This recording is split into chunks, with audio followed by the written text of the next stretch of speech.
Donc nous étions ici ce matin au centre Copal pour faire découvrir à ma classe donc, de CM1 les différents risques naturels et aussi un entretien avec les différents acteurs locaux qui interviennent dans ce type de situation. Alors oui, ils sont contents parce que c'est un programme que nous voyons déjà à l'école en ce moment, parce que nous sommes très exposés sur l'île de la Guadeloupe. Donc c'est important pour des enfants du cycle 3 de pouvoir connaître un petit peu les risques auxquels ils pourraient être confrontés au présent et même dans l'avenir. Donc important pour nous d'être là et très contents, très satisfaits. Selon moi, c'est très important chaque année de refaire ce bilan parce qu'on a tendance à oublier aussi. Donc un petit rappel comme ça chaque année n'est pas de trop. Donc c'est vraiment important et je crois que ça devrait même être à vraiment échelle régionale pour que tous les enfants de toutes les écoles puissent en bénéficier. Et merci donc à la ville de Saint-Claude d'avoir pu organiser cela et que nous puissions en profiter. Mais ce serait quand même bien d'élargir cela à l'échelle régionale.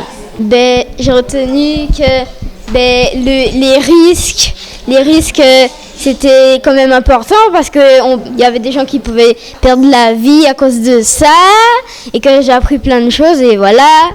J'ai beaucoup aimé la visite parce que en fait, moi j'aime beaucoup la science et ça m'intéresse beaucoup de savoir comment la planète fonctionne.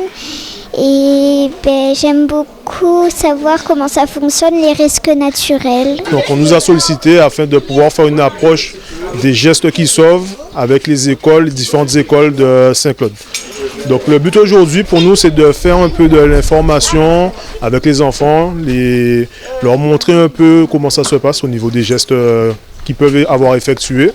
Donc c'est une journée d'information, on va leur présenter différents cas tels que l'approche d'une personne en perte de connaissance, le cas de l'arrêt cardiaque et les différents risques qu'ils peuvent rencontrer dans la vie courante, à l'école ou à l'extérieur. Donc avec mon collègue, le sergent-chef Père Maillet, on a un atelier mis en place afin de montrer comment effectuer un massage cardiaque, comment aborder une personne inconsciente, quels gestes appropriés qu'il faut avoir, qu'est-ce qu'il faut faire, ne pas faire.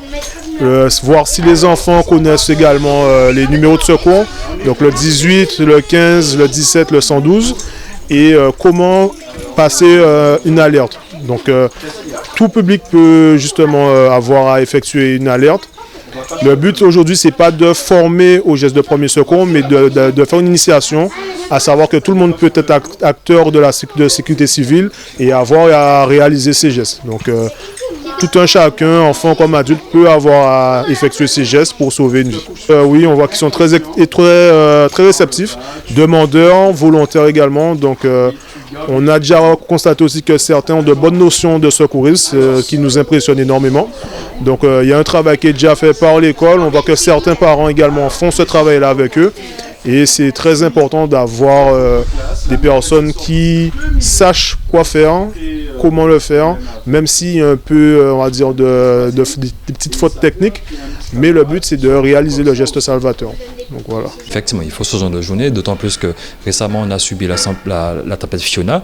Donc il faut, dès le plus jeune âge, sensibiliser la population, donc les jeunes, à être résilients, à vraiment faire face aux différents risques majeurs, donc inondations, sismiques, météorologiques. Et donc c'est la raison pour laquelle, en cette journée nationale de la résilience, la ville de Saint-Claude a vraiment décidé de mettre en exergue ses capacités de réponse aux risques majeurs. Donc c'est pour ça que nous avons présenté le poste communal de commandement. Nous avons présenté également le DICRIM, le document d'information communale des risques majeurs aux enfants.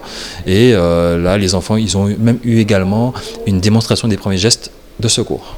Très positif, agréablement surpris par la motivation et la participation des enfants qui ont déjà ce premier réflexe de connaître déjà quels sont les différents risques, mais ils savent également que faire pour les différents risques. Donc ça montre que les actions des écoles, de l'État, mais également de la mairie, payent sur le territoire. C'est important que ces enfants soient le relais de cette information au niveau des parents, de leur famille, de leurs amis, afin que tout un chacun soit vraiment sensibilisé aux risques majeurs, afin qu'on puisse éviter le moins de vies humaines, de perte de vies humaines lors d'une catastrophe naturelle.